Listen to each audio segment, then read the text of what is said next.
Bonjour à toutes et à tous et bienvenue dans Fleurs d'avocat. Je suis Lila-Louise Maréchaux et dans ce podcast, je vais à la rencontre des avocats bien dans leur robe.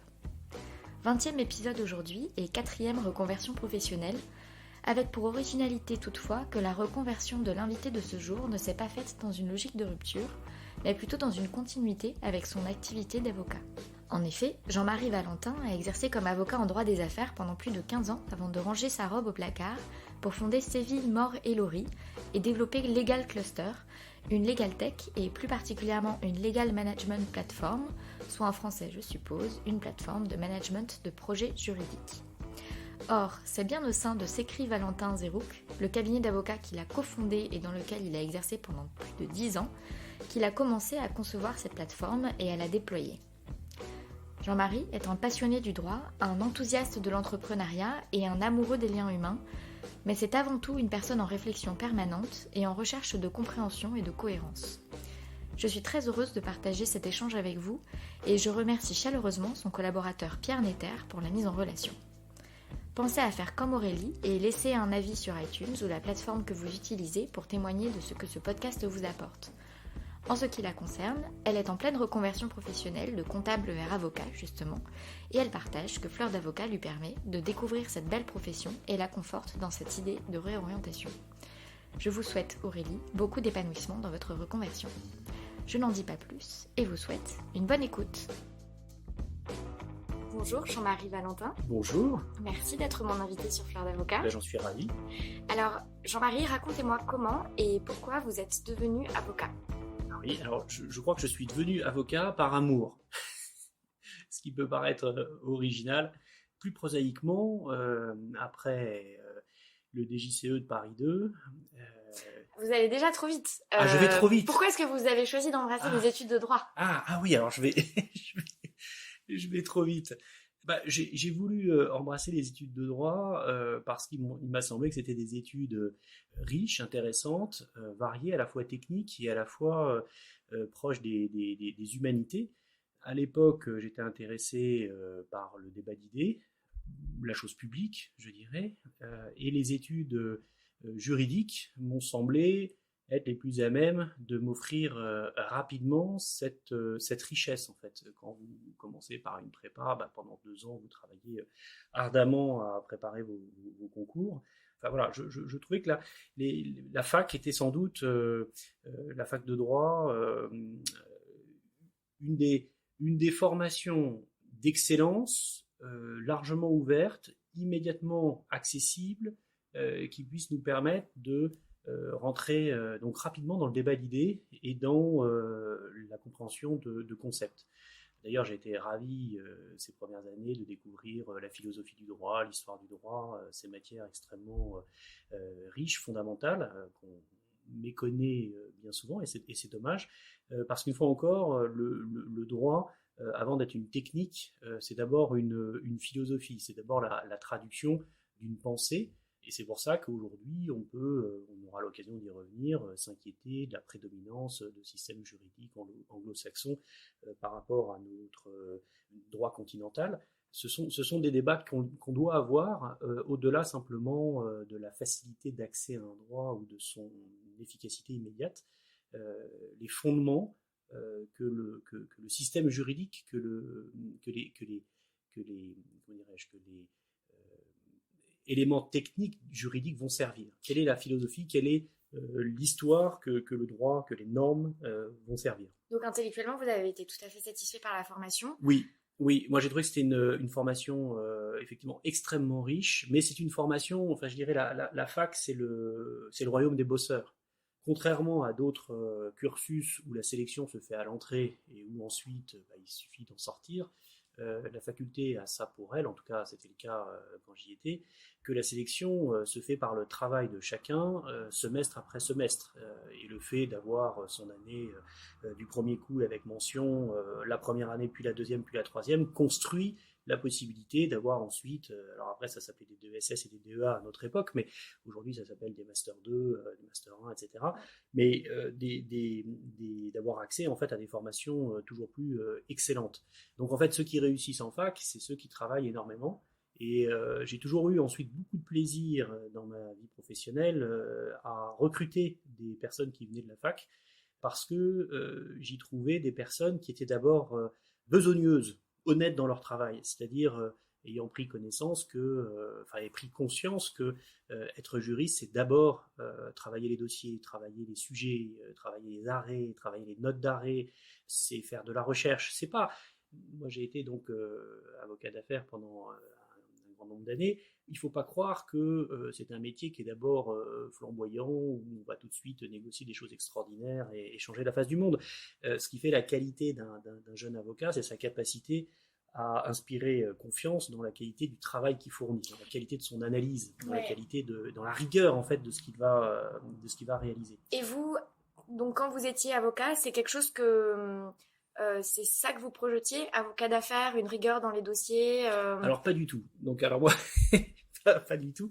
En fait, moi je suis devenu avocat, j'ai dit par amour, mais j'aurais presque pu dire par hasard. J'ai été admis au DJCE de Paris 2 à l'époque et je voulais être administrateur judiciaire. Je trouvais que le métier d'administrateur judiciaire, je le trouve toujours d'ailleurs, est un métier magnifique qui implique à la fois une grande connaissance technique, juridique, mais également économique, et puis aussi implique une prise en compte de la dimension humaine des situations qui sont des situations complexes, où l'administrateur va aider, assister un entrepreneur, des dirigeants, une entreprise à surmonter une situation de difficulté. Donc, je trouvais que c'était un métier très riche, et je le crois d'ailleurs encore. Mais j'ai eu la chance, le bonheur de me marier l'été de mon DJCE, et j'ai eu aussi la chance, en ayant majoré le certificat de fiscalité internationale, de rentrer d'abord chez Ernst & Young, qui était le parrain de ce certificat. Et donc ça m'a donné accès finalement à un stage rémunéré, que j'ai ensuite poursuivi chez Willkie Farr et Gallagher, avant de rentrer à l'école du barreau. Et j'étais en train de faire mon stage quand un administrateur judiciaire m'a appelé en me disant voilà, j'ai vu que vous étiez candidat à un stage, est-ce que vous seriez toujours disponible? J'ai dit oui, bien sûr, merci de m'appeler. Je me suis enquis des conditions de ce stage et cet administrateur m'a dit c'est un stage bénévole comme c'était l'usage à l'époque. Et je lui ai dit, écoutez, je suis vraiment désolé, mais je viens de me marier, je peux pas faire vivre ma petite famille d'amour et d'eau fraîche, donc malheureusement, je vais poursuivre mon stage d'avocat, en fait, d'avocat, je n'étais pas encore avocat à l'époque, mais c'est finalement comme ça que je suis devenu avocat, c'est-à-dire j'ai passé l'école du barreau concomitamment à mon travail donc chez Willkie Farr, et puis de fil en aiguille, j'ai découvert finalement ce métier. À l'époque, Willkie Farr était un des rares cabinets à Paris à faire du LBO. C'était tout à fait nouveau. On était. Alors LBO, si vous pouvez expliquer. Oui, LBO, c'est en deux mots vraiment. Hein. En 2 mots. LBO, c'est les systèmes d'acquisition d'entreprises avec effet de levier qui ont été poussés par les fonds d'investissement. C'est lorsque les fonds d'investissement sont mis donc à prendre des participations ou acquérir des sociétés avec un effet de levier par la mobilisation de la dette, en fait. Voilà. Donc ça sera en 2 mots. Mais à l'époque, c'était très rare. Il y avait Linklaters, Ashurst, Willkie Farr qui intervenaient dans ce dossier, enfin dans ce type de dossier. Et enfin, on ne devait pas être plus d'une demi-douzaine de cabinets à Paris à faire du LBO à l'époque. Donc, je n'avais pas la moindre idée de ce qu'était un avocat d'affaires tel qu'il existe aujourd'hui, puisque par définition, je dirais, il n'existait pas hier. Ce sont des métiers qui se transforment très régulièrement. Et donc, ce que j'ai pratiqué en début de ma carrière n'existait pas une dizaine d'années préalablement. Et aujourd'hui, les avocats qui rejoignent cette carrière sont confrontés à des situations qui n'existaient pas quand moi-même j'ai commencé. Notamment, on peut penser à tout ce qui tourne autour de la data, qui est aujourd'hui le grand sujet auquel nous devons nous préparer. Alors, vous êtes passé très vite sur vos premiers stages, donc chez EY et ensuite chez Willkie Farr. Oui, alors, comment vous avez vécu ces premiers stages? Comment ça se passait? Alors d'abord, ne sachant pas ce qu'était un avocat, effectivement, les stages que j'ai faits quand j'étais étudiant étaient plutôt des stages ouvriers. J'ai beaucoup aimé mes stages ouvriers. Qu'est-ce que vous voulez dire par stage ouvrier? Des stages dans une boîte de BTP, des stages dans un laboratoire en tant que laborantin. voilà, des stages comme ça qui m'ont fait découvrir l'entreprise, je dirais, sans forme de responsabilité, si ce n'est celle d'exécuter ce qui doit être fait. J'ai également eu la chance de faire des stages à l'ambassade de France à Londres, enfin des choses comme ça. À quelle occasion êtes-vous allé à l'ambassade de France à Londres? Oh, bah, c'était pendant le DJCE, j'ai fait une étude qui était assez amusante à l'époque. Donc à l'époque, mon orientation était plutôt fiscale. Et j'ai fait une étude comparée des systèmes fiscaux français et anglais, parce qu'à l'époque, effectivement, on se plaignait que le système français était largement plus défavorable que le système anglais. Et en fait, j'avais démontré que bah, ce n'était pas le cas du tout, que bien au contraire, le système français était bien plus favorable que le système anglais pour beaucoup de personnes, à savoir notamment celles et ceux qui avaient une famille. Puisqu'à l'époque, il y avait en France une véritable politique familiale qui a été beaucoup attaquée depuis, mais en tout cas à l'époque c'était le cas. Et donc il fallait bénéficier de revenus très élevés pour que le système anglais soit finalement plus favorable que le système français. Donc ça avait été mon premier, je dirais, coup d'éclat, c'était cette petite étude qui Donc avait c'est été votre reprise. curiosité en fait qui vous a poussé Voilà, à exactement. faire, Ouais, à ouais. aller à l'ambassade. Ouais, pour ça faire avait été une cette- belle expérience. Voilà, ça c'était une belle expérience et puis de comparer les systèmes pour voir qu'effectivement ce qu'on pouvait entendre de ci de là n'était pas finalement si vrai que ça. Donc ça avait été repris dans Le Monde, etc. J'avais eu un petit succès d'estime sur ce sujet. Voilà, ça avait été une expérience assez amusante. J'avais également fait un stage à la BNP au service des affaires spéciales, puisque c'était toujours ça mon sujet d'être administrateur judiciaire. Donc j'avais été faire quelques mois dans ce service des affaires spéciales pour voir comment se renégocier une dette, quels étaient les rapports qu'un établissement financier pouvait avoir avec leurs clients quand les clients allaient mal. Donc Et voilà. qu'est-ce qui vous avait plu en fait? Qu'est-ce que vous retenez est-ce que vous aviez fait, pardon, je pose mal à ma question. Est-ce que vous aviez un peu fait à la fin de chaque expérience, ah bah ça j'ai bien aimé, ça moins, une sorte de bilan en fait de ce que vous en reteniez, de ce que vous aviez envie de garder ou pas dans vos futures pratiques? Non, je dirais pas que j'ai fait des bilans de ces expériences. J'en garde globalement un excellent souvenir. J'ai eu l'impression de m'enrichir de manière successive au travers de ces différentes expériences. Je me souviens par exemple que dans un de mes stages ouvriers, une laborantine m'avait offert un petit clown en porcelaine très vilain qu'elle avait trouvé dans une station de métro et qui m'avait dit et elle m'avait dit en me l'offrant Jean-Marie, n'oublie jamais de rester qui tu es. Voilà. Avec ce petit clown comme ça. Et j'ai été très frappé des qualités humaines, en fait, enfin, des relations humaines qu'on a pu nouer pendant ces stages. Ça avait été la même chose lorsque j'avais fait un stage ouvrier où un chef de chantier m'avait partagé beaucoup de choses sur la façon dont il voyait son métier, les relations que j'avais eues avec les équipes du poste d'expansion économique à l'époque à Londres avaient été aussi de grande qualité. J'ai toujours été très frappé par la richesse des relations qu'on pouvait nouer dans le monde professionnel. Ça reste pour moi un sujet important et d'ailleurs je pense que c'est une des raisons qui quelques années plus tard m'ont poussé à créer mon cabinet. C'est parce que je suis arrivé sur le marché entre guillemets des avocats à une époque où le discours ambiant était de dire je dirais ne cherche pas à être toi-même avocat, sois au service d'une firme et la firme te le rendra bien en te donnant accès au Graal, à savoir le partnership le moment venu. Je n'ai jamais adhéré à cette vision. J'ai toujours été très proche des personnes que je conseillais, au-delà des problématiques qui m'étaient confiées. Donc ça, cette vision, c'est quelque chose dont vous aviez conscience en termes de culture, du métier, du milieu, dès vos premiers stages chez EY, chez Willkie Farr? Non, je dirais que ça s'est construit au fur et à mesure. Bon, EY, j'ai beaucoup de respect pour cette organisation. Je me suis rendu compte assez rapidement que ce n'était pas forcément là où je serais le plus heureux. Parce que, Parce que l'apport était, je dirais, c'était une armée où justement on devenait junior, puis ensuite junior plus, puis ensuite manager moins, puis ensuite manager moyen, puis manager plus, puis manager senior, puis je sais pas quoi. Bon, chacun étant, je dirais, à sa place, confronté à ses niveaux de responsabilité. Voilà, j'ai rencontré des personnes formidables avec lesquelles je suis toujours en relation d'ailleurs, mais je me suis pas forcément senti à ma place. J'ai été très heureux. ça manquait d'individualité, Ça manquait à l'époque d'individualité. de liberté peut-être? Voilà, je pense d'initiative et justement peut-être de contact avec le client final. C'est-à-dire que dans ces organisations-là, en tout cas à l'époque toujours, quand vous êtes junior, quoi. Vous êtes au service de la personne qui est au-dessus de vous, qui est elle-même au service de la personne qui est encore au-dessus, etc. Et votre relation au client, en fait, est assez diluée, je dirais. Donc, j'ai eu la chance de rejoindre Wilkifar à une époque où ce cabinet était une petite boutique excellente, avec une équipe très, très resserrée, où là, je dirais, la situation était totalement inverse. C'est-à-dire que là, que vous soyez un jeune collaborateur ou pas, vous aviez une autonomie très forte et où l'idée, c'était de faire sortir les dossiers, les situations, trouver des solutions. Et donc, vous pouviez, après 18 mois de collaboration, être en charge d'un dossier quasiment d'autonomie, dès lors que vous étiez en mesure de le traiter. Et c'était à vous de vous réassurer auprès des seniors ou des associés si vous en aviez besoin pour les assurer que les choses fonctionnaient correctement. Mais vous aviez là une grande liberté qui m'a été très profitable. Autre chose qui a été pour moi une grande...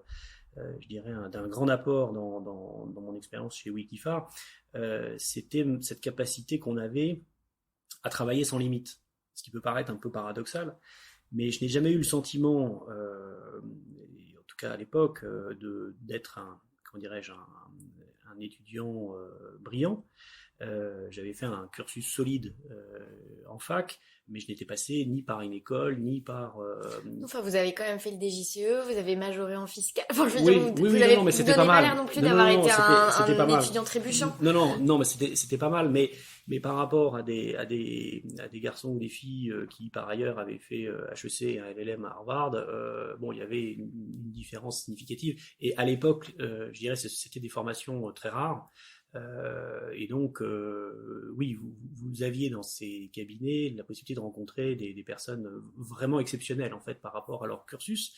Et j'ai trouvé que la capacité qui m'était donnée à l'époque de pouvoir travailler sans limite me redonnait une sorte je dirais, de liberté, de me situer par rapport à des personnes qui avaient peut-être vis-à-vis de moi plus de facilité ou plus d'aisance.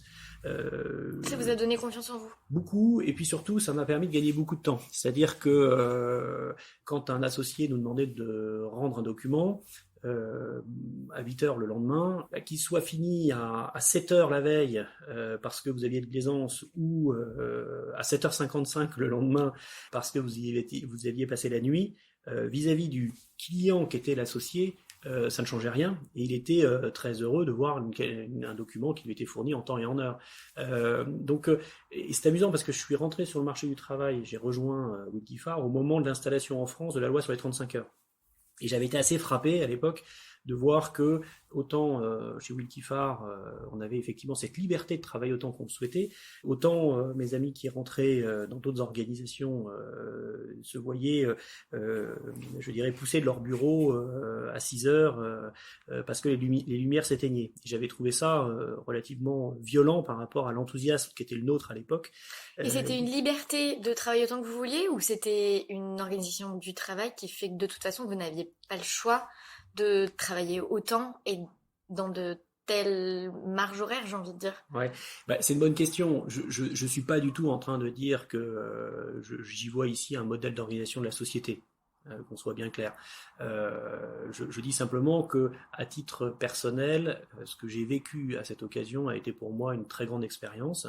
Je m'y suis fait également de solides amitiés, parce que lorsque vous travaillez dur avec des personnes qui travaillent dur dans des situations compliquées avec des gros enjeux alors que vous êtes encore jeune, vous forgez des amitiés solides, sincères, parce que vous avez partagé ensemble des moments exceptionnels.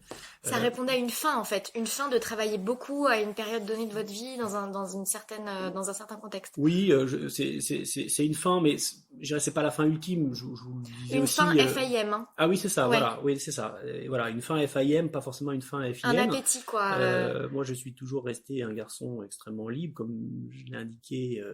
Je venais de me marier également. Ma femme préparait à l'époque l'internat de médecine, donc elle travaillait également beaucoup, mais notre fin FIN pour nous était assumée aussi, et donc voilà, ce qui a pu me pousser plus tard à faire d'autres choix. Mais j'ai beaucoup aimé cette liberté qui m'était donnée à l'époque, cette liberté qui était aussi une forme de confiance. C'est-à-dire qu'on nous donnait cette liberté parce qu'on nous faisait confiance. Et d'ailleurs, c'est à cette occasion que j'ai rencontré des hommes et des femmes que j'ai pu servir, auxquels j'ai pu mettre à leur disposition ma force de travail, ma fraîcheur à l'époque.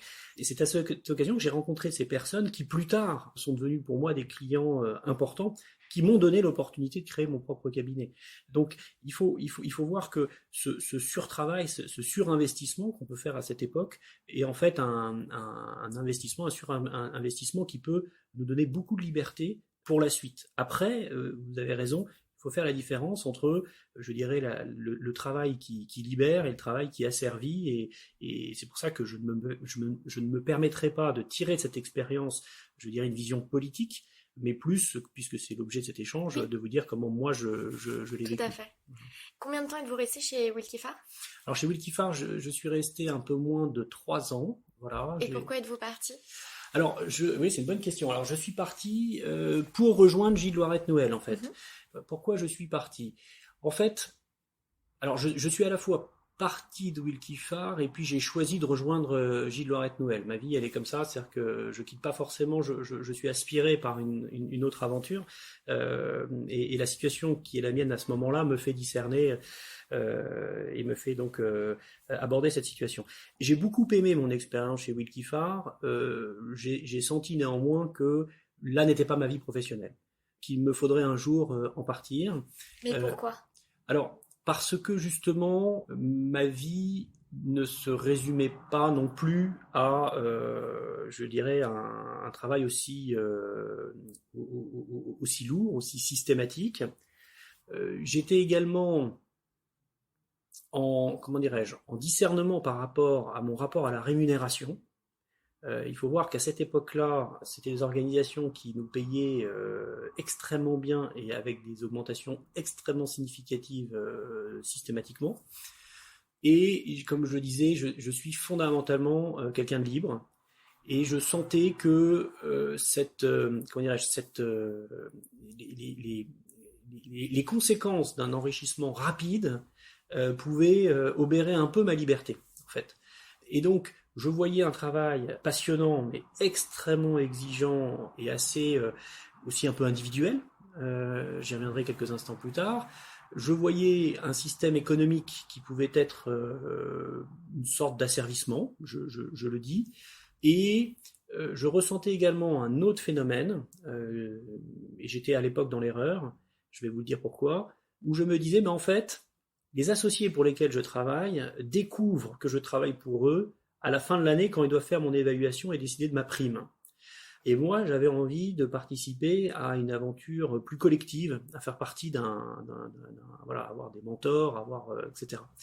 Et alors c'était très intéressant d'ailleurs parce que je ne voulais pas avoir, une activité individualiste avec une finalité économique trop surdéveloppée, et je voulais également m'aménager du temps pour m'occuper de ma petite famille.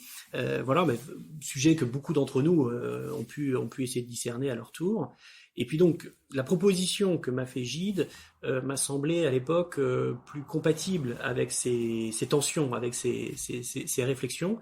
Et donc, j'ai décidé à ce moment-là de rejoindre Gide. Alors, à cette époque, j'ai eu l'occasion de discuter avec Daniel Payan, que je salue, qui était le managing partner de Willkie Farr à l'époque, et qui, du fait de mon départ, a voulu m'inviter à déjeuner pour bien comprendre en fait mes motivations. Et donc moi j'étais très surpris parce que j'imaginais même pas que Daniel connaisse mon prénom. Qui s'intéresse à ma situation et que par ailleurs il m'invite à déjeuner pour comprendre mes ressorts m'a semblé quelque chose d'un peu extraordinaire. Donc j'étais à ce déjeuner.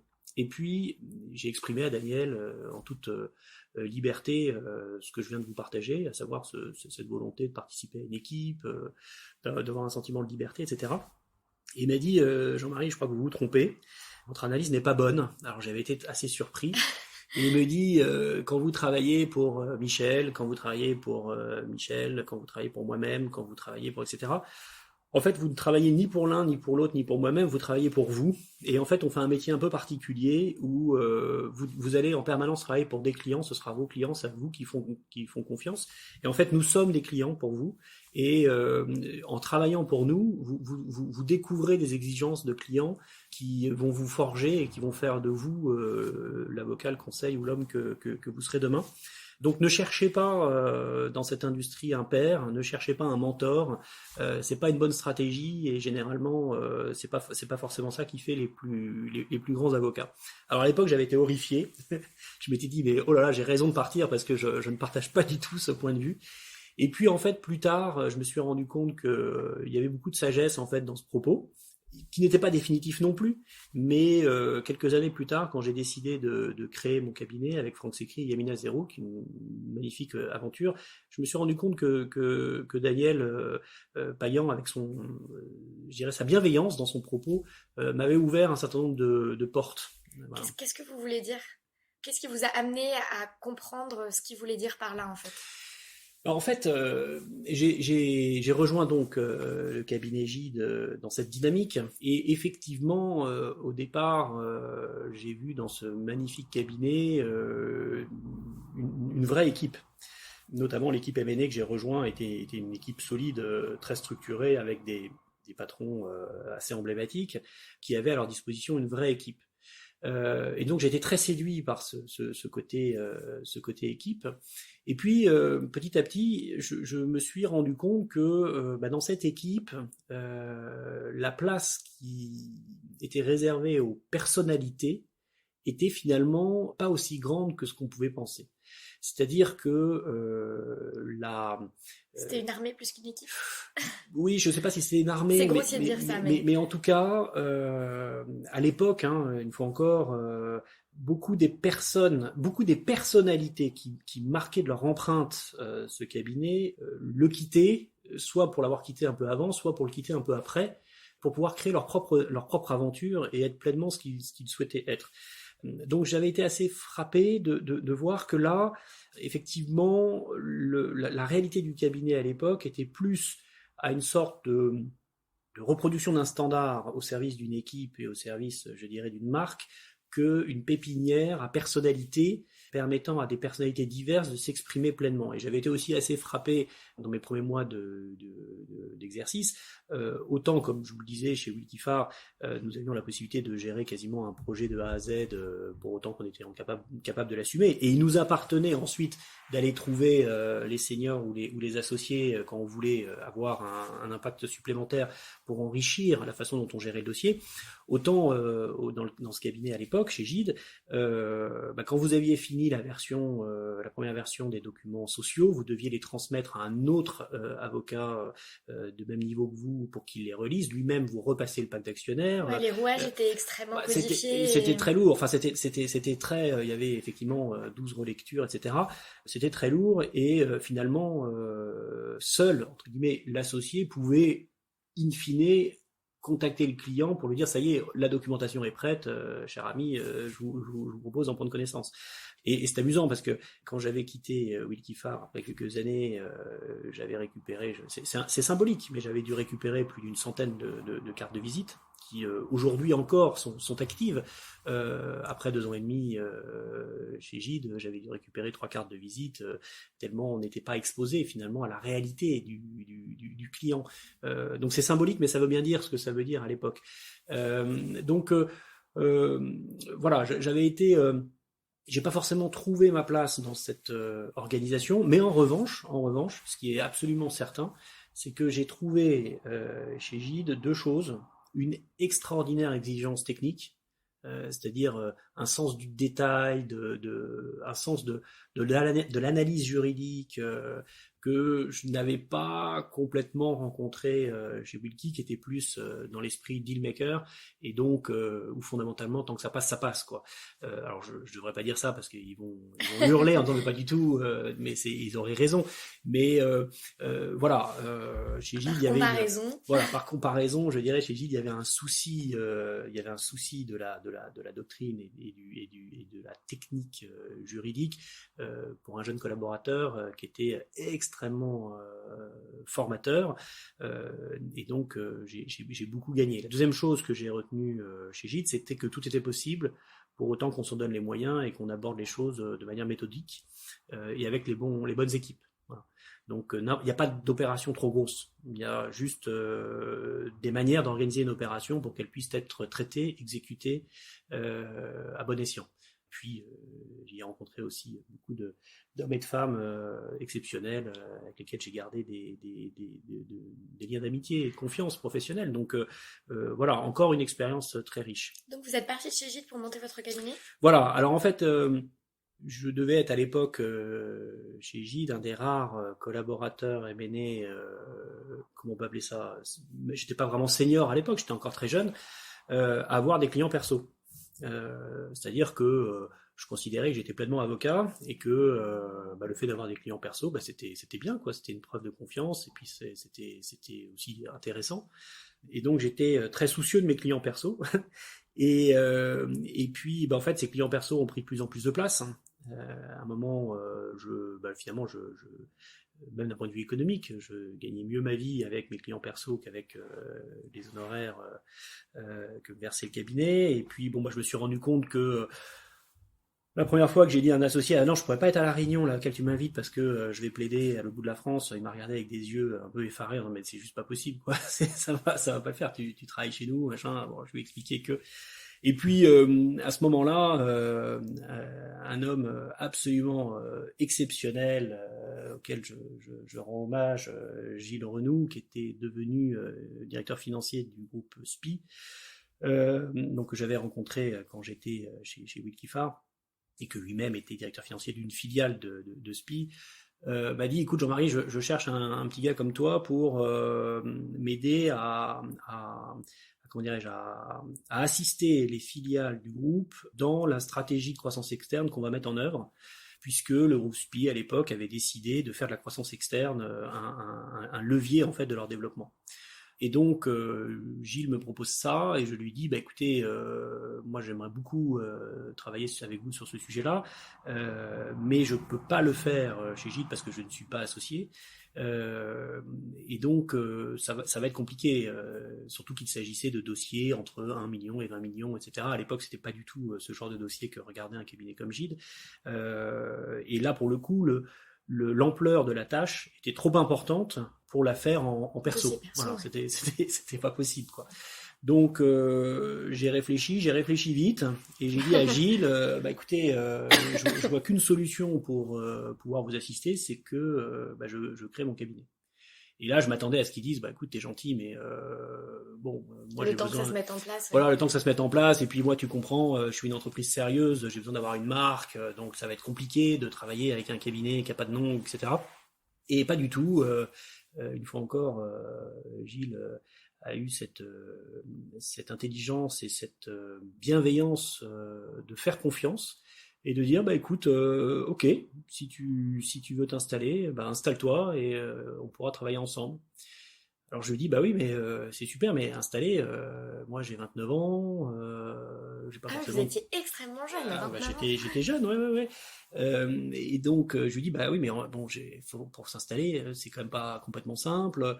J'ai pas forcément de fortune familiale à mobiliser dans un projet comme ça, etc. Comment on pourrait faire, quoi.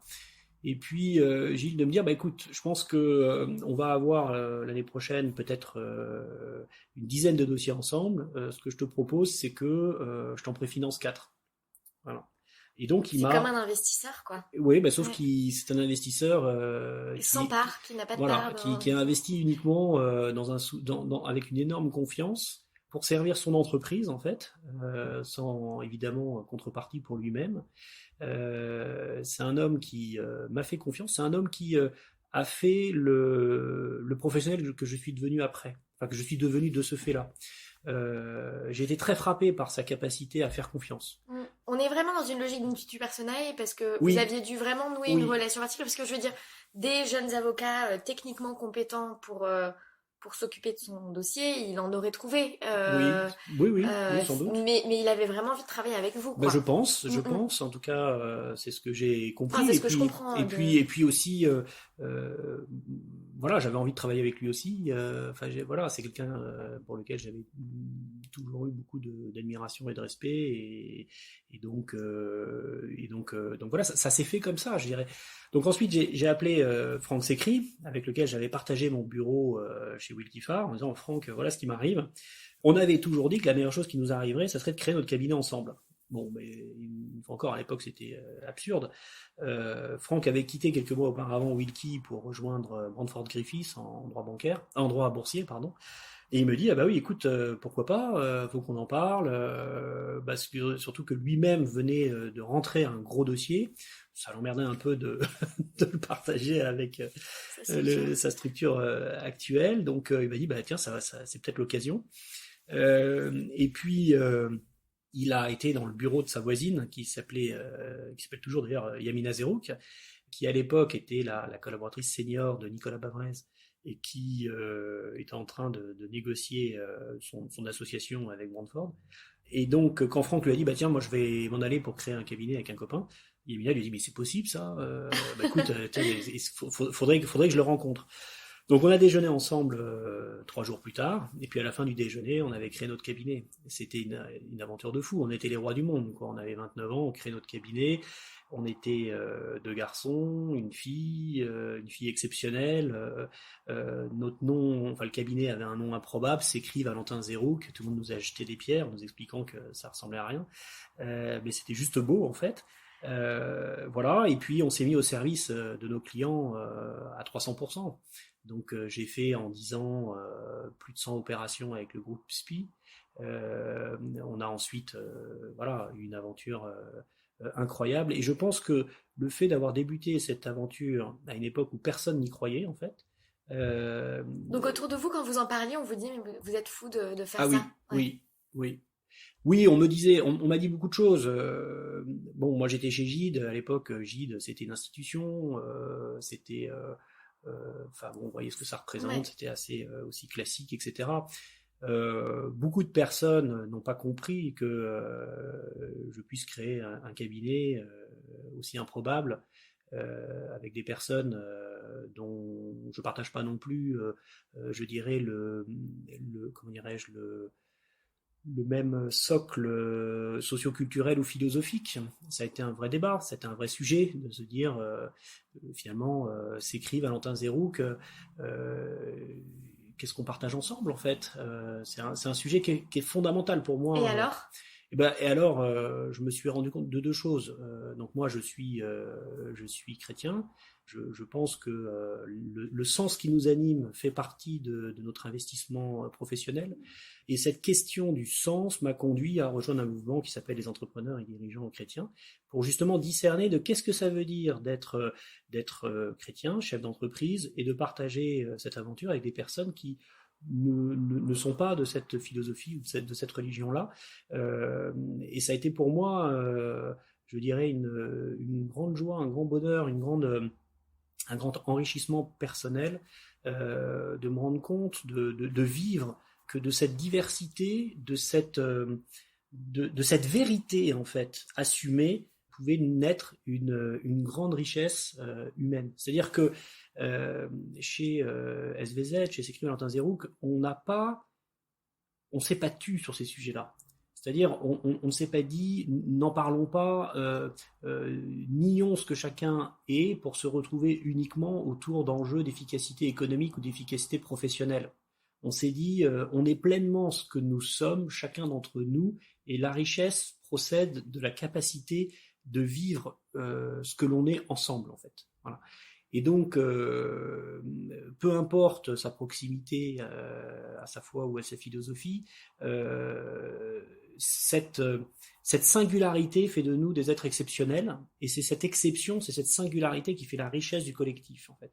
Alors c'est quelque chose qu'on n'a pas forcément intellectualisé comme ça dès le départ, de la même façon qu'on s'est aperçu quelques années plus tard qu'on était le cabinet français le plus mixte, puisqu'on avait autant d'associés hommes que femmes. Alors on n'a pas intellectualisé non plus, ça s'est fait de manière parfaitement naturelle, je dirais recrutement après recrutement, mais je pense que le fait de reconnaître la singularité de chacun, le fait de respecter cette singularité et de lui donner l'occasion de s'exprimer, tant au niveau du partnership qu'au niveau ensuite des collaborateurs, a fait de cette aventure une aventure parfaitement unique. Et c'est là que vous avez pleinement tiré les enseignements du managing partner de Wilkifar. oui, et ben écoutez, oui, c'est-à-dire que effectivement, quand à 29 ans vous vous jetez à l'eau et vous dites je vais créer mon cabinet, vous vous dites mais je suis fou, je n'ai plus personne vers qui. Enfin, faut bien voir que la veille de vous lancer, vous en êtes encore à faire relire vos mails par un senior qui va le faire relire par un partenaire pour l'envoyer au client, quoi. Et vous vous dites demain je m'installe, mes mails il n'y a plus personne qui les relit. Je suis en direct avec mes clients, c'est ma responsabilité. Suis-je suffisamment crédible? Et vous vous dites aussi, j'ai 29 ans, je vais me retrouver dans mes négociations avec des gens qui ont 50 ans, et comment je vais être crédible vis-à-vis des personnes qui ont ça? Oui, demain, je vais me retrouver face à des gens qui sont chez Wilkifar ou chez Gide. Quelle crédibilité j'ai? Et là, vous vous dites, mais en fait, je suis ce que je suis parce que mes clients me font confiance. Et c'est les clients qui font ce que vous êtes. Voyez. Ensuite, vous apportez à votre client votre flamme, votre intelligence, votre intelligence des situations, votre finesse, vos qualités techniques, etc. Et puis, ça vous conduit à travailler davantage par rapport à quelqu'un qui, à 50 ans, va être dans une situation je dirais, de posture, parfois d'imposture, qui se repose sur des équipes. Vous vous dites, moi, le boulot, c'est moi qui vais le faire, et les recherches, c'est moi qui les fais, et j'ai pas le droit à l'erreur, et c'est là où on fera la différence. Donc, vous voyez, c'est là où, effectivement, je me suis dit, mais en fait, Daniel avait raison de ce point de vue-là, c'est que je ne dois pas chercher à me rattacher absolument à 29 ans à un mentor qui fera de moi l'homme que je deviendrai dans 10 ans, mais c'est maintenant que je dois être pleinement ce que je suis à 29 ans avec mes qualités et mes défauts, en pouvant compter sur la bienveillance et la solidarité de mes associés et ensuite de mes collaborateurs. Ce qui ensuite m'a conduit à envisager ma relation avec mes collaborateurs de manière aussi très particulière. C'est-à-dire? Eh bien, entre pairs. C'est-à-dire, j'ai toujours considéré que mes collaborateurs étaient mes pairs. Pas le prolongement simplement de ma volonté ou de ma force de travail, mais que ma responsabilité de dirigeant était d'en faire des avocats pleins et entiers. Donc je les ai poussés à faire du perso, je les ai poussés à être pleinement ce qui devait être, je les ai poussés à me considérer comme un client et à me renvoyer l'attitude d'un professionnel par rapport à un client. Je sais qu'aujourd'hui il y a des débats sur le contrat de collaboration, etc. etc.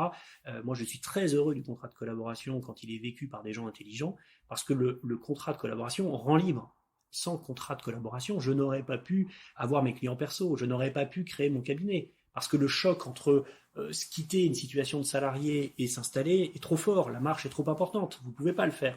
Donc je pense que le contrat de travail, qui est un contrat de subordination, même si on va expliquer dans le code que c'est pas le cas pour les avocats, c'est pas une réalité.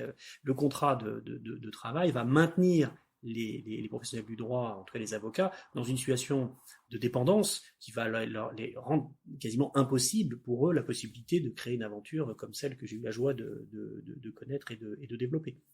Donc le contrat de collaboration, pour moi, c'est une grande richesse.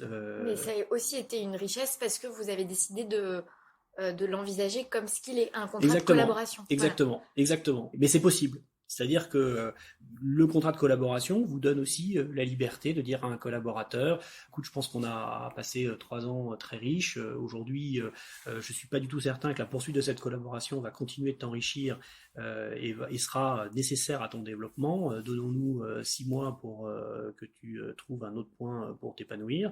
Et ça se fait. Et aujourd'hui, je suis très heureux de croiser des collaborateurs qui sont devenus eux-mêmes associés ou qui se sont installés. J'ai beaucoup de collaborateurs qui se sont installés à leur tour, et c'est une grande joie parce que nous sommes entre pairs. Et le fait de voir vos collaborateurs entre pairs, qu'ils soient en première année ou 10 ans plus tard, quand vous les retrouvez en tant qu'associés dans une structure, et bien ça fait que vous êtes alignés en fait. Voilà. Et moi, à titre personnel, c'est très aligné avec ce que je pense être le rôle d'un dirigeant, qui est de faire grandir en fait. Voilà, de faire grandir, de réunir des experts, des hommes et des femmes qui ont leurs compétences autour d'une vision, autour d'un projet, tout en s'assurant que ce projet est l'occasion pour chacun d'entre eux de grandir dans ce qu'ils doivent accomplir.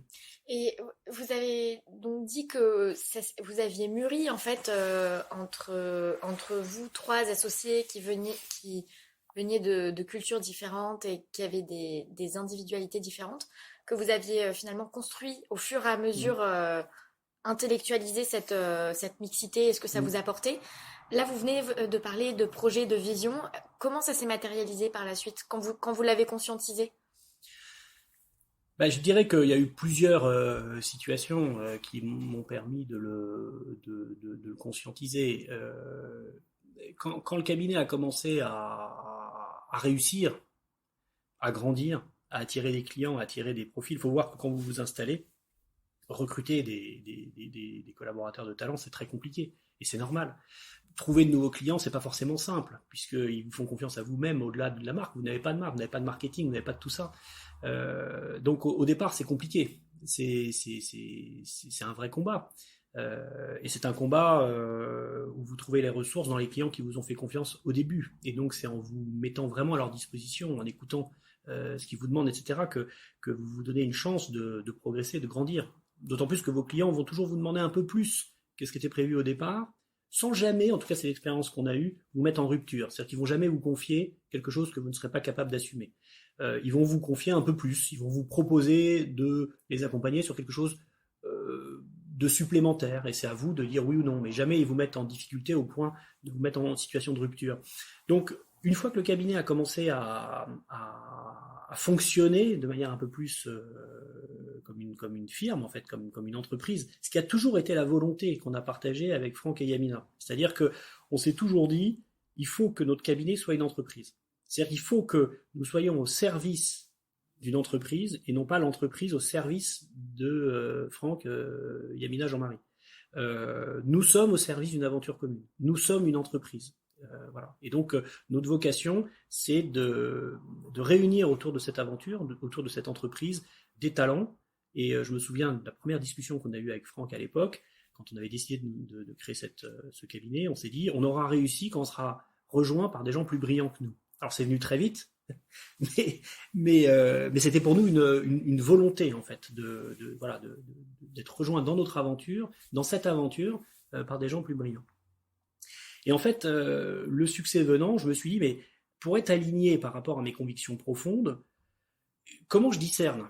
Qu'est-ce que ça veut dire d'être... alors c'est une réflexion personnelle que je vous partage, mais qu'est-ce que ça veut dire d'être chrétien et d'être dirigeant, et de partager la direction d'une entreprise avec des personnes qui ne le sont pas?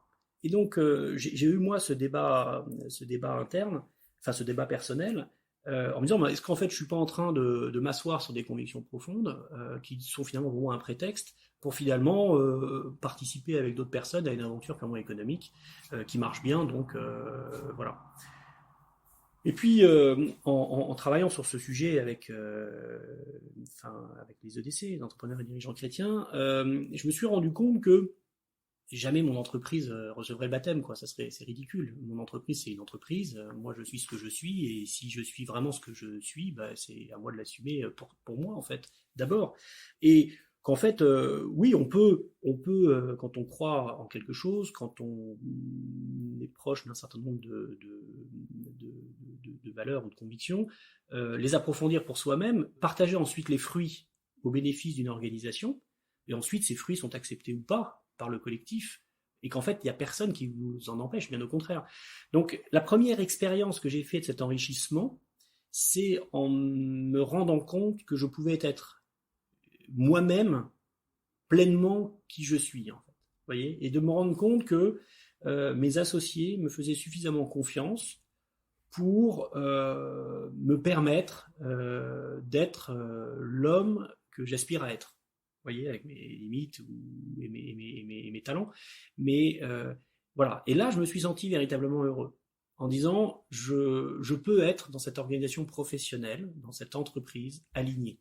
Voilà. Je peux être en cohérence entre mes convictions profondes, la vision qu'on porte ensemble sur ce qu'on veut faire de cette entreprise, et la façon dont je veux interagir avec mes collaborateurs, mes associés et mes clients. Voilà. Ça a été ma première expérience fondamentale de la chose. Ensuite, je me suis vite aperçu aussi que la capacité que chacun avait de faire comme moi, c'est-à-dire d'être pleinement ce qu'il est, permet d'avoir une diversité des points de vue, une diversité d'analyse des situations, une épaisseur humaine juste dingue en fait. Voilà. Et c'est pour ça aussi que j'aime l'entreprise au sens propre du terme. L'entreprise au sens de la mise en commun de moyens, d'intelligence, voilà, de pulsions humaines, je dirais, au service d'une entreprise commune. J'y reviendrai dans quelques instants parce que là où les choses se sont aussi cristallisées, c'est à la suite des attentats du Bataclan. Face à cette situation incompréhensible, qu'est-ce que vous faites ? Qu'est-ce que vous faites ? Vous allez dans la rue et puis vous dites est-ce que vous êtes juif ? Aidez-moi à comprendre ce que vous ressentez. Non, vous ne faites pas ça. Vous allez dans la rue, vous arrêtez quelqu'un musulman et vous lui dites ah, excusez-moi, vous êtes musulman, est-ce que vous pourriez m'aider à comprendre ce qui se passe ? Non, vous ne faites pas ça. C'est impossible. Donc, si vous êtes dans une approche d'entre-soi, quel que soit, je dirais, votre entre-soi, quelle que soit la chose qui vous rassemble, face à des drames comme ceux qu'on a pu vivre, vous ne pouvez pas les partager. Vous allez les analyser, les comprendre, les échanger entre vous, en fait, par rapport au biais conceptuel ou intellectuel de votre communauté, en fait. Et là, je me suis rendu compte que dans mon entreprise, dans notre entreprise, nous avions créé un climat de confiance, de liberté, d'amitié tel que nous avons pu partager en profondeur nos peines, nos douleurs, nos craintes, nos attentes, nos espérances, et que nous pouvions effectivement vivre ça pleinement, dans le respect de chacun, en fait, dans le respect de la singularité de chacun, avec une infinie douceur et subtilité, vous voyez. Et je pense que l'entreprise permet ça. L'entreprise avec un E majuscule. L'entreprise de manière générale permet ça. Et c'est pour ça que moi je suis très désireux que les entrepreneurs et les dirigeants prennent conscience que leur entreprise est aussi fondamentalement un outil qui permet de faire société, en fait. Les familles aujourd'hui sont dans des situations compliquées pour la plupart. L'éducation est aussi face à des démons et à des situations complexes. Le premier lieu de sociabilisation et le premier lieu structuré où l'on peut faire société, généralement, c'est l'entreprise aujourd'hui. Voilà. Et ça, c'est une mission qui est donnée aux entrepreneurs et aux dirigeants, qui est une mission spécifique dont on doit pouvoir prendre conscience quand on assume ses responsabilités pour faire de nos entreprises des lieux de société, des lieux de confiance, des lieux d'amitié. J'avais pu échanger à l'époque avec d'autres dirigeants qui me disaient ah non, moi j'ai pas pu faire de mail à mes équipes parce que c'est trop sensible, c'est des sujets tabous qu'on n'aborde pas. Voilà.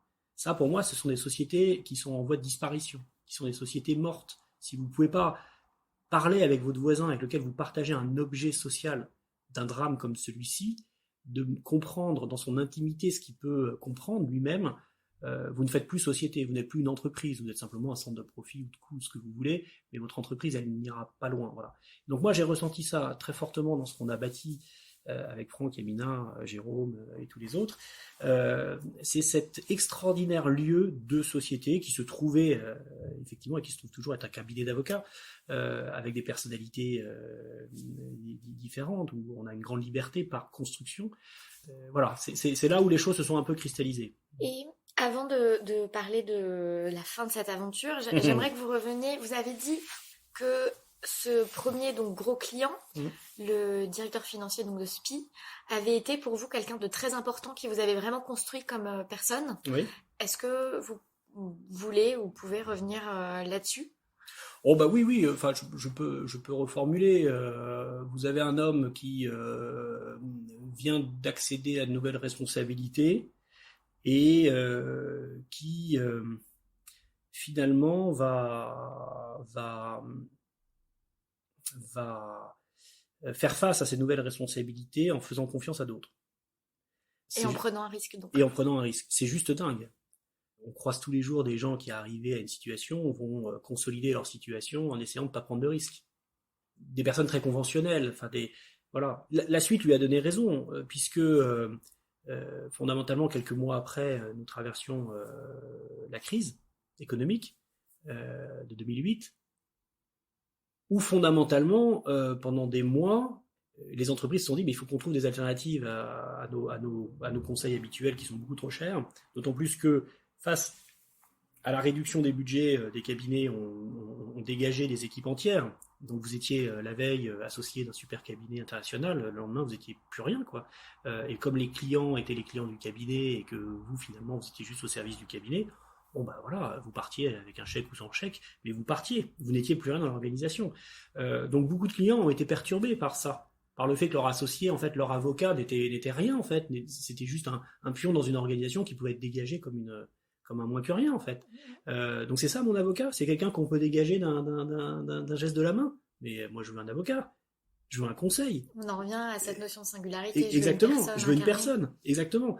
Et donc, bah voilà, je vais chercher une personne. Et je vais chercher des cabinets qui sont des cabinets d'entrepreneurs, des cabinets d'hommes et de femmes, qui sont des hommes et des femmes, avec leur sensibilité, etc. Alors, ma sensibilité ne convient pas à tout le monde, c'est certain. J'ai une liberté, j'ai des points de vue, j'ai une façon de travailler, etc. qui va plaire à certains et pas plaire à d'autres. Mais c'est super. C'est là où justement on fait pleinement notre métier, en étant pleinement ce qu'on est et en trouvant des clients qui finalement se retrouvent dans ce qu'on exprime. Donc il a pris ce risque de travailler avec vous. Donc il a pris ce risque de travailler avec nous, et puis ensuite il a eu à la fois une forme de bienveillance, et puis il a eu une énorme exigence sur la qualité des rendus, sur la qualité de la relation qu'on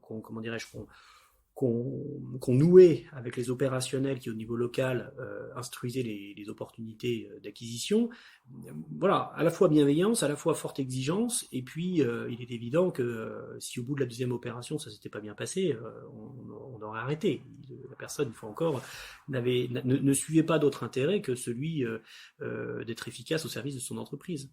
La confiance qu'il m'a donnée m'a permis de construire dossier après dossier une intimité avec ce groupe et avec ces acteurs qui nous ont conduits, encore maintenant, à ma connaissance, à servir le groupe au travers de peut-être 120 opérations. On a fait entre 8 et 15 opérations par an depuis 2004, donc vous imaginez ce que ça représente.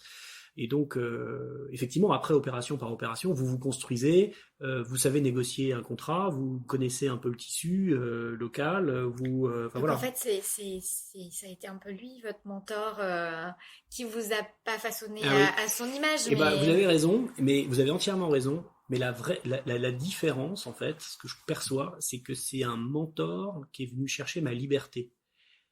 C'est pas un mentor qui m'a, entre guillemets, utilisé ou qui a voulu me chosifier, je dirais. C'est un mentor qui avait besoin que je sois libre et que je sois indépendant. Et je pense que c'est le rôle d'un mentor, en fait, de faire grandir. Et ça, finalement, quand vous rejoignez un patron, il faut que le patron il soit sacrément structuré pour vous servir plus que pour servir ses clients, je dirais, ou autant que ses clients. Parce qu'en fait, le mentor, il doit avoir pour ambition de vous faire grandir. Mais parfois, vous faire grandir, c'est un problème. Parce que vous faire grandir, pourquoi? Par rapport à votre stratégie, par rapport à vos clients. Vous voyez ce que je veux dire? Donc, oui, je vous ferai grandir, mais je vous ferai grandir dans 6 mois. Oui, je vous ferai grandir, mais je vous ferai grandir dans 1 an ou dans 2 ans. Oui, je vais te présenter à l'association, mais c'est certain. Mais pas tout de suite, dans 18 mois, tu n'es pas prêt. En attendant, tu vas continuer de travailler pour moi. Ah oui, alors je t'ai présenté à l'association, mais tu as été refusé. Mais reste encore 1 an de plus, parce que peut-être que dans 1 an, ça va se faire. Vous voyez ce que je veux dire? C'est que, voilà, quand la relation que j'ai eue avec Gilles a été une relation de confiance, où il me dit, voilà, j'attends de toi que tu fasses ça, j'ai besoin que tu fasses ça, maintenant, vas-y, quoi, fais-le. Et il était par ailleurs extrêmement heureux de savoir que nous arrivions par ailleurs à conquérir de nouveaux clients, à faire de nouvelles opérations, parce qu'il avait le sentiment que être confronté à d'autres réalités renforçait ma capacité à intervenir à ses côtés. Donc il s'est toujours félicité en fait de nos succès. Et des succès ensuite de mon équipe. Il s'est toujours félicité de voir arriver de nouveaux associés, de nouveaux talents, etc. Le succès de mon entreprise, en fait, comment dirais-je, a participé, je dirais, à sa joie de m'avoir fait confiance. Voilà. Mais bon, d'autres clients ensuite, par la suite, m'ont enrichi. J'ai eu la chance d'être un des rares avocats de droit des affaires à pouvoir travailler aux côtés d'organisations syndicales ou d'instances représentatives du personnel dans des opérations de restructuration complexes. Je dois vous avouer que j'ai commencé cette expérience de manière très réservée, ayant le sentiment un peu de passer de l'autre côté du miroir, moi qui avais toujours servi des dirigeants et des actionnaires dans ce genre d'opération, de me retrouver à côté de camarades de la CGT ou d'EFO ou etc. Au départ, c'était un choc, mais ça a été une rencontre en humanité absolument incroyable.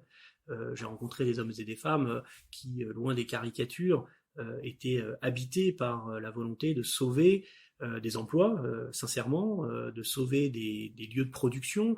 J'ai vu des hommes et des femmes qui avaient une connaissance des enjeux juridiques ou techniques, comment dirais-je, pas forcément très forte, mais qui avaient comment dirais-je, des connaissances des ressorts humains et de la vérité, un rapport à la vérité extrêmement développé, extrêmement puissant, et qui étaient capables, lorsque les managers de transition en charge des transformations venaient leur raconter des conneries, parce que souvent c'est le cas, objectivement, hein, de dire, ben non, ce que vous nous dites, ce n'est pas la vérité, et donc il va falloir nous considérer pour ce que nous sommes, pour pouvoir trouver un point de sortie, parce que sur cette base-là, on va rien construire de valable, puisque vous construisez sur le mensonge.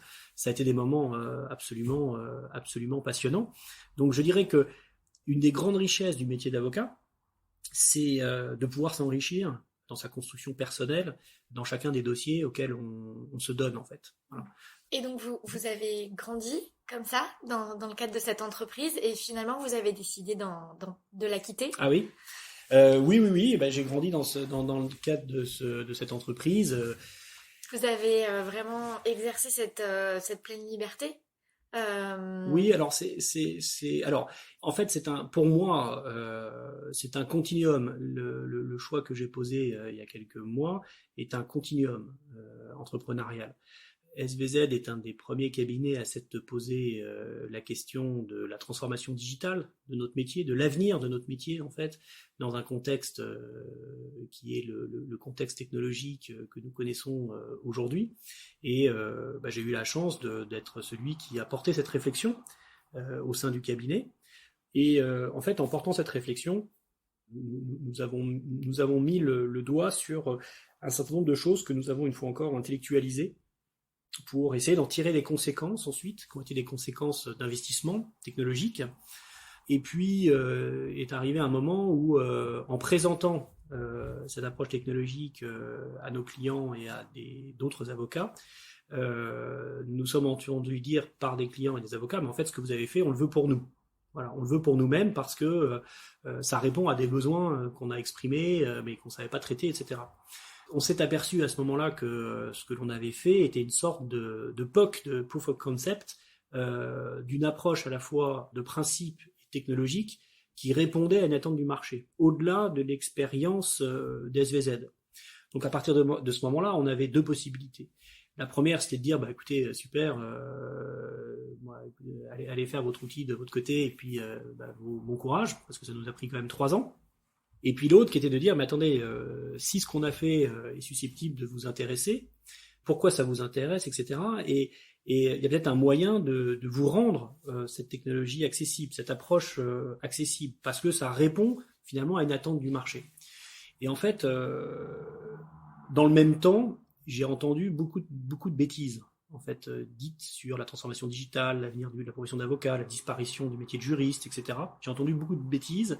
J'ai vu beaucoup de prédateurs en fait vouloir s'approprier ces enjeux-là, vouloir réduire les professionnels du droit, qu'ils soient avocats ou juristes d'entreprise, à des réalités qui me sont parfaitement étrangères en fait, puisque comme vous l'avez compris, moi je considère que ce sont des métiers fondamentalement humains en fait, où l'humanité doit s'exprimer, sa philosophie aussi, l'importance de la philosophie du droit, etc.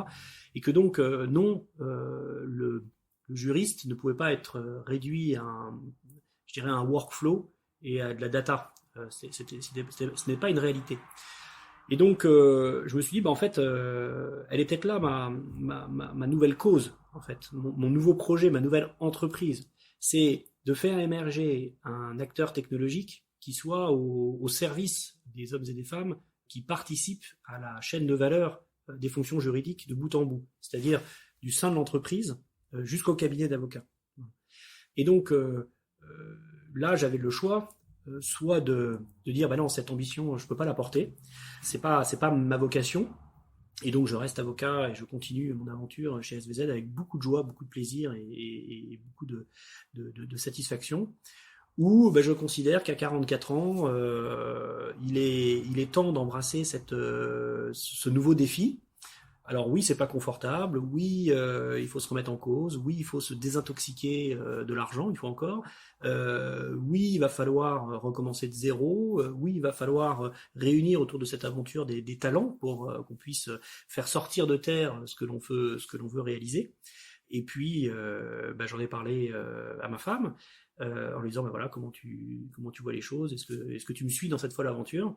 Et avec sa confiance et celle de mes enfants par ailleurs, qu'on grandit, je me suis dit, ok, on va se rendre disponible en fait pour faire émerger en France et en Europe, je dirais, ce partenaire technologique dont les professions du droit ont besoin aujourd'hui pour faire leur transformation digitale dans le respect en fait des hommes et des femmes qui participent à ces fonctions.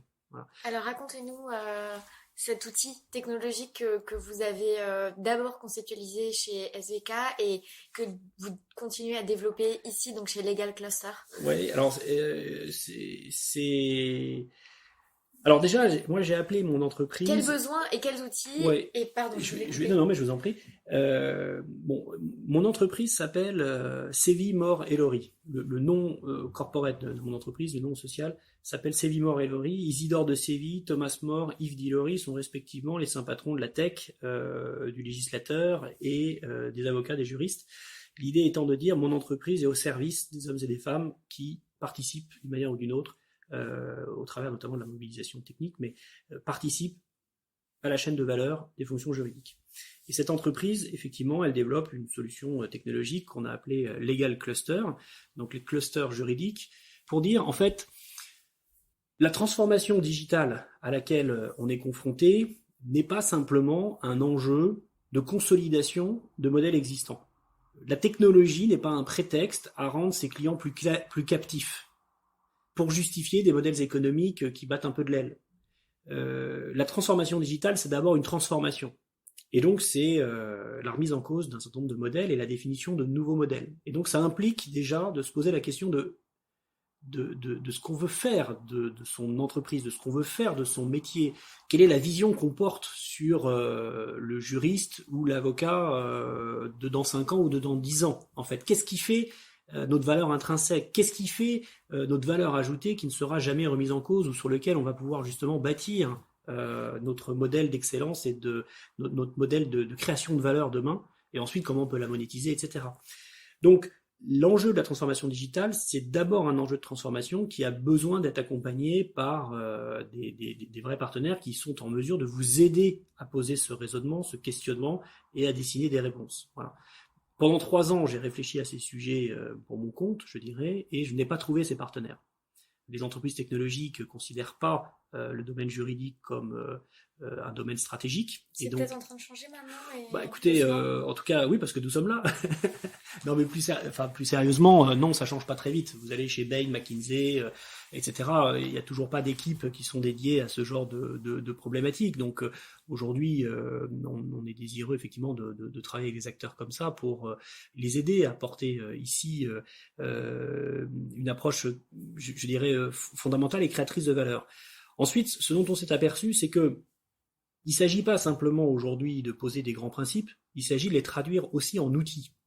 Parce que poser des grands principes, déjà il faut le faire, c'est pas évident, mais ça suffit pas. C'est-à-dire que si vous réfléchissez à la transformation digitale de votre cabinet d'avocat ou si vous réfléchissez à la transformation digitale de votre direction juridique, vous pouvez aboutir à des choses qui ne sont pas réalistes ou pas réalisables ou qui le sont à des prix totalement délirants, etc. Donc on s'est aperçu qu'il était nécessaire de fournir à la fois un accompagnement sur la maïeutique, sur l'expression du besoin, sur l'analyse des usages, sur l'expression de la vision, mais également sur le delivery, la fourniture de solutions qui répondent aux besoins exprimés. Sinon, finalement, on passe à côté du sujet. Voilà. D'où l'idée de dire Sevibor et Laurie met en commun des experts juridiques, des experts de la transformation et des équipes tech qui développent des produits. Et parmi les produits qu'on développe, effectivement, on a développé la plateforme Legal Cluster, qui se veut être une plateforme au service des professionnels du droit, où chaque professionnel du droit va pouvoir communiquer, collaborer, accéder à des opportunités d'activité, que vous soyez à titre, je dirais, personnel ou au titre de votre organisation.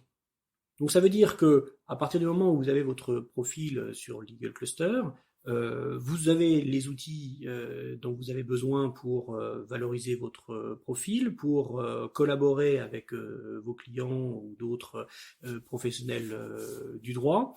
Vous allez également accéder à un certain nombre de ressources et vous-même, vous allez pouvoir reproduire un certain nombre de ressources. Quel type de ressources ? Des articles, et puis demain, nous sommes en train de discuter avec un certain nombre d'éditeurs de contenu pour que, donc là, au travers... vous êtes dans la conception d'une communauté exactement. Qui partage une réflexion. Exactement. Et cette communauté, en fait, elle est interconnectée à des outils de plateforme, qui vont permettre, en fait, d'avoir des expériences collaboratives étendues. Donc ça veut dire quoi ? Ça veut dire que vous êtes un cabinet d'avocats, et en fait, un client vous demande de mener un projet qui implique plusieurs juridictions. Aujourd'hui, les avocats que vous allez faire intervenir pour vos clients dans ces différentes juridictions, vous allez les piloter au travers de mails, au travers d'outils un peu temporaires, etc. Et il va être extrêmement difficile à la fois de gérer l'opération et à la fois d'en assurer la continuité, en fait. C'est-à-dire que vous allez peut-être prendre une solution pour la durée de l'opération où vous allez même poser vos documents pour l'audit, et puis ensuite vous allez prendre une autre solution pour faire le closing, et puis une troisième autre solution pour faire autre chose. Et puis après le dossier est fini, qu'est-ce qu'on fait de tout ça et qu'est-ce qui reste de tout ça alors que notre data est explosée dans 4 solutions différentes, mais que j'ai toujours pas finalement structuré, je dirais, une organisation qui me permette demain de gagner du temps pour l'opération suivante. Donc nous, on s'est dit, en fait, il faut qu'on puisse apporter une approche qui permette de fusionner l'approche de réseau social avec l'approche de workplace collaborative. Et donc, pour faire ça, qu'est-ce qu'on a fait ? On s'est dit, aujourd'hui, le langage technologique le plus partagé, le langage technologique qui permet l'expérience collaborative dans nos milieux la plus satisfaisante, c'est le langage Microsoft. Et donc, à partir du moment où nos clients embarquent une technologie Microsoft, on est capable de mettre à sa disposition une logique de portail collaboratif que le client va pouvoir structurer exactement comme il veut, par business unit, par client, par matière, etc. C'est là où vous rentrez dans la logique de personnalisation. Exactement, et de plateforme collaborative, et va pouvoir donc connecter à cette plateforme collaborative dans son contexte Microsoft les usagers ou les contributeurs de la fonction juridique dont il s'agit. Donc en fait, vous faites régulièrement des opérations de fusion-acquisition, eh bien vous allez pouvoir, avec le portail Legal Cluster, créer vos espaces permettant de gérer vos opérations de fusion-acquisition, et vous allez pouvoir y connecter les contributeurs ou les usagers de cette opération, que ce soit d'autres avocats, que ce soit des clients internes, que ce soit l'équipe juridique, que ce soit les personnes en interne qui sont en charge d'instruire les opérations, que ce soit le banquier, etc. C'est un tiers-lieu virtuel. Alors, c'est pas forcément un tiers-lieu, parce qu'en fait, on a pris le parti de développer, de mettre à disposition notre technologie dans le contexte du client. Donc en fait, il n'y a pas de transfert de données en dehors du contexte technologique du client. On vient mobiliser notre technologie dans le contexte du client pour permettre au client d'avoir une meilleure maîtrise de sa donnée et pouvoir faire consommer ces données par des internes et des tiers de manière intelligente. Vous voyez ? Donc pour une entreprise, en quoi ça consiste ? En fait, je suis confronté très régulièrement à vos clients, c'est des cabinets d'avocats et des directions juridiques. Exactement, des cabinets d'avocats et des entreprises. Je reviendrai sur la direction juridique, parce qu'on considère qu'aujourd'hui, la fonction juridique est une fonction écosystémique. Donc en fait, vous avez des directions juridiques, ils sont 10, et en fait, ils s'appuient sur 100 avocats à travers le monde. Et donc la direction juridique, c'est 10 personnes, mais la fonction juridique, les contributeurs de la fonction juridique pour cette entreprise, c'est 110 personnes. Et évidemment, cet exemple, vous pouvez le multiplier à l'infini. C'est les intervenants, en fait, à chaque projet. Exactement. Ouais. Et en fait, l'idée, c'est de se dire, mais en fait, les outils dont on a besoin ne sont pas des outils qui doivent simplement être les outils des 10 personnes. C'est des outils qui doivent permettre de toucher les 110 personnes. Mais plus que ça, on va se dire, mais en fait, les 10 personnes de l'entreprise et les 100 avocats avec lesquels ils travaillent, ils travaillent pas entre eux pour eux-mêmes. Ils travaillent pour mettre à disposition des usagers internes, des clients internes de l'entreprise, des données, donner accès à des solutions, des expertises, des documents, etc., dont ces personnes ont besoin. Donc il ne s'agit pas simplement de faire un outil qui est un outil qui est l'outil entre juristes. Il s'agit que cet outil puisse être largement partagé avec les autres acteurs de l'entreprise, d'où le fait de développer notre approche et notre technologie sur la base de la technologie Microsoft, qui est la plus partagée au sein de l'entreprise. Voilà. Ce qui permet en fait d'aller toucher ensuite chaque usager de l'entreprise au travers de sa propre interface, au travers de sa propre organisation, et donc finalement de diffuser la fonction juridique de manière extrêmement efficace, extrêmement agile et décloisonnée. Voilà. C'est pour ça qu'on a appelé ça un cluster. C'est de dire en fait que vous soyez commercial dans une entreprise, que vous soyez chercheur, que vous soyez RH, que vous soyez directeur financier ou que sais-je, eh bien en fait vous avez besoin à tout moment d'accéder de manière utile et efficace à des documents juridiques, des expertises juridiques, des workflows de nature juridique, le tout piloté par la direction juridique. Voilà. Et donc Legal Cluster permet d'organiser pour une personne, un service, un département, un projet, type d'opération, un projet, un cluster qui implique à un moment donné la mobilisation de personnes, de data, de workflow, pour pouvoir servir ce projet. Voilà. Alors, maintenant qu'on a bien compris ce qu'était Legal Cluster, comment est-ce que vous vivez cette transition ? Alors, c'est une bonne question. Comment je vis je la vis intensément et passionnément. Est-ce que ça a été dur de quitter quand même votre cabinet ? Ça a été... Oui, dur. Oui, ça a été dur, ça a été émouvant. Ça a été, c'est un arrachement, quoi. Finalement, je ne quitte rien. Je me mets au service d'autre chose. Je maintiens avec mes anciens associés des liens d'amitié, de respect, de confiance extrêmement forts. Je me suis retiré du cabinet, je n'ai plus de participation au sein du cabinet. Le cabinet continue de porter mon nom parce que j'ai ce privilège d'en avoir été un fondateur. Mais oui, c'est très dur, mais je pense que c'est très cohérent en fait. J'ai réfléchi à une époque, d'ailleurs avec mes associés aussi, à utiliser l'ordonnance Macron pour pouvoir cumuler éventuellement mon activité d'avocat et cette activité de président d'entreprise technologique au service des avocats. Ça aurait peut-être pu être possible. J'ai considéré que c'était pas souhaitable. C'était pas souhaitable pour mes clients qui s'attendent à avoir en face d'eux un avocat, et pleinement un avocat, mobilisé sur leur projet, etc. J'ai considéré que c'était pas souhaitable non plus pour les clients de Legal Cluster qui s'attendent à avoir un dirigeant parfaitement investi pour leurs propres intérêts sans avoir un agenda différent qui aurait été de leur vendre des prestations juridiques. Voilà, moi je suis aujourd'hui fournisseur de solutions technologiques, je ne suis pas en concurrence avec les avocats, au contraire, je leur apporte des solutions. Vous avez vraiment eu envie de vous dédier à 100% dans ce nouveau, voilà. Et puis, dans ce nouveau projet ? Oui, parce que la troisième chose, mais qui est sans doute la plus importante, c'est que vous ne faites pas venir des hommes et des femmes de grande qualité autour d'un projet comme celui-ci si vous n'êtes pas vous-même investi à 200% dans le projet. Vous ne pouvez pas faire ça comme une danseuse. Vous pouvez pas faire ça en disant voilà, moi je reste avocat avec ce que ça implique et puis vous allez-y, venez prendre les risques à ma place. Moi je voulais être au cœur de la mêlée, je voulais prendre les risques, je voulais les assumer à tous les sens du terme, professionnel, économique, etc.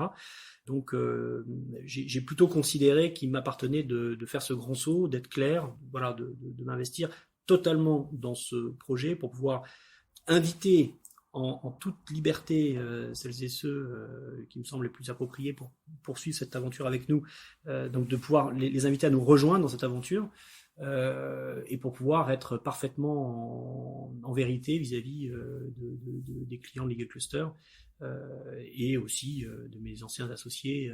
Ça me semblait important qu'ils retrouvent aussi une forme de liberté par rapport à cette aventure qui est un peu folle. Donc, émotion de quitter la robe et surtout l'entreprise que vous aviez montée, Ouais. mais quand même joie d'embrasser un nouveau projet Oui. qui est dans une continuité. Oui. Comment, justement, ce nouveau costume, ce nouveau projet, comment est-ce que vous le... Enfin, je comprends avec quand même beaucoup de passion et d'enthousiasme. Ouais. Euh, Oui, émotion de quitter la robe, ça c'est certain. Je continue de considérer que le métier d'avocat est un des plus beaux métiers au monde, vraiment, parce que c'est un métier, parce que c'est ça aussi. J'aime pas entendre que l'on va disrupter le marché du droit. Je dirais, les fonctions juridiques sont pas des fonctions comme les autres. C'est pas vrai. Les fonctions juridiques participent à nos libertés publiques, participent au système judiciaire qui est le nôtre et qui nous garantit beaucoup de choses. Et c'est pour ça que je disais tout à l'heure que il faut savoir au service de quoi nous sommes. Le système juridique chinois n'est pas le même que le système juridique américain et n'est pas le même que le système juridique continental et français. Et donc il faut aimer ces systèmes, il faut les connaître, il faut aimer et respecter les hommes et les femmes qui sont au service de ces fonctions et de ces schémas de pensée. Ce qui se joue aujourd'hui sous nos yeux, c'est le maintien, la survie du modèle du droit continental. Il faut en être parfaitement conscient.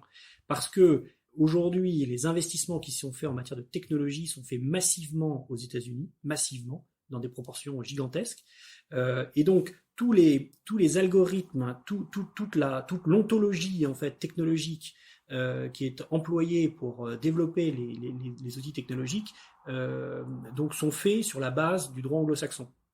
Et donc, nous arrivons aujourd'hui à des outils, nous allons arriver très vite à des outils d'une efficacité redoutable qui vont appliquer le droit anglo-saxon. Et en fait, demain, les acteurs, utilisateurs, les usagers du droit vont utiliser le droit du robot qui sera le plus efficace. Peu importe. C'est plus un droit qu'on choisit, c'est un outil. Exactement. Et donc on se plie au contenu de cet outil. Exactement. Et ça, c'est un enjeu qui est fondamental. C'est-à-dire que le problème, c'est pas qu'aujourd'hui un robot soit capable d'analyser un NDA, enfin un accord de confidentialité, plus vite qu'un humain. Ça, en fait, je dirais aujourd'hui, ma voiture va plus vite que moi quand je cours, quoi. Donc ça, c'est pas un problème. Le problème, c'est que ce robot analyse le NDA au regard du droit américain. Et donc, la réalité, c'est qu'à partir du moment où un robot sera capable d'analyser un NDA en un instant de raison, demain, pour pas perdre de temps, toutes les entreprises décideront que leur NDA sera soumis au droit américain parce que c'est le droit le plus efficace. Mais cela étant dit, on renonce à la valeur des fondements historiques, philosophiques de nos modèles juridiques, en fait. Et fondamentalement, pour avoir... J'avais jamais pensé à ça, mais c'est vrai que c'est passionnant. C'est passionnant, mais après, c'est un enjeu que moi, je ne peux pas apporter seul. Je dirais, on fait pas le bonheur des gens à leur place, mais il faut qu'il y ait une mobilisation là-dessus. En tout cas, il faut qu'on se pose la question de est-ce que nous voulons toujours un droit continental demain, notamment dans le milieu du droit des affaires. C'est de moins en moins évident.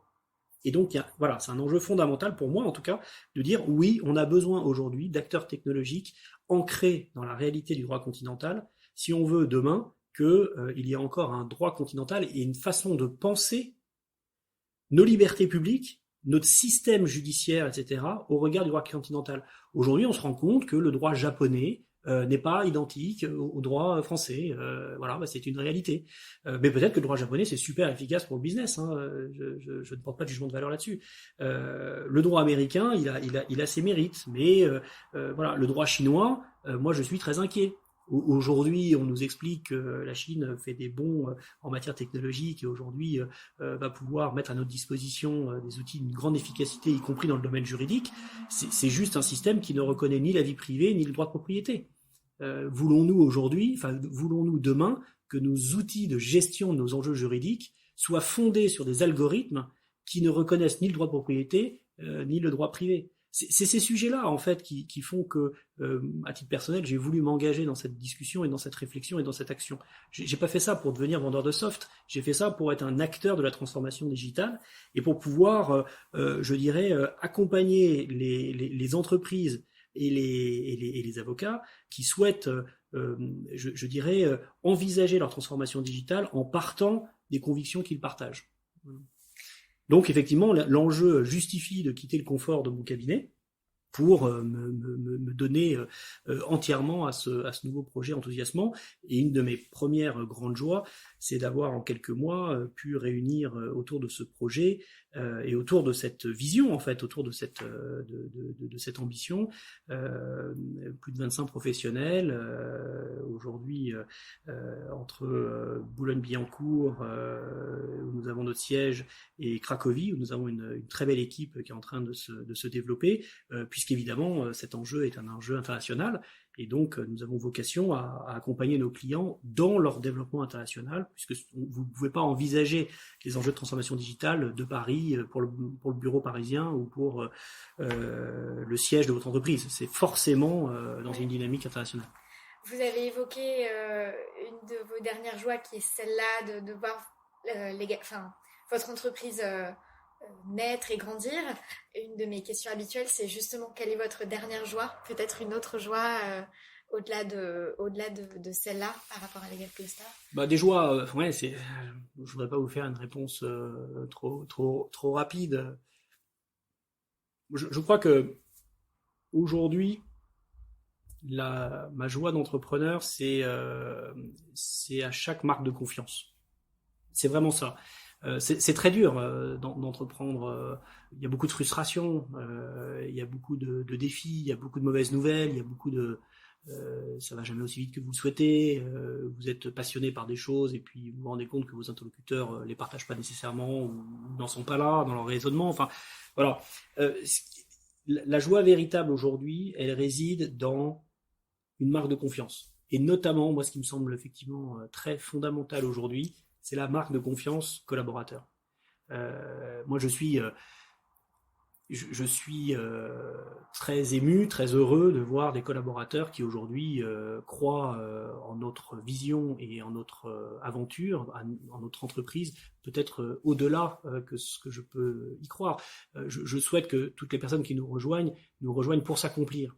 Et donc, je leur dis, mais toi, qu'est-ce que tu veux accomplir en rejoignant cette aventure ?